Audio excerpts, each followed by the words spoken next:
Driver ojek online ojol, hari ini Kamis tanggal 29 Agustus tahun 2024 akan melakukan demonstrasi besar-besaran di sejumlah wilayah. Seperti yang akan dilakukan driver ojol wilayah Jabodetabek maupun driver ojol Palembang. Dikabarkan demo driver ojol ini dilakukan lantaran potongan aplikasi yang mencekik hingga mencapai 30%. Rencananya, bukan hanya driver ojol saja yang akan melakukan aksi demo hari ini, para kurir online juga akan ikut turun.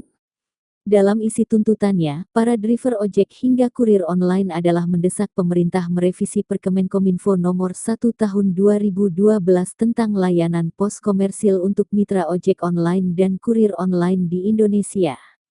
Presidium Koalisi Ojol Nasional KON Andi Gustianto, meminta pemerintah mengevaluasi kerja sama aplikator yang mengandung unsur ketidakadilan dengan pengemudi ojek online dan kurir online di Indonesia. Pemerintah juga diminta mendukung program layanan tarif hemat dan penyeragaman layanan tarif seluruh aplikator terhadap mitra ojek maupun kurir online.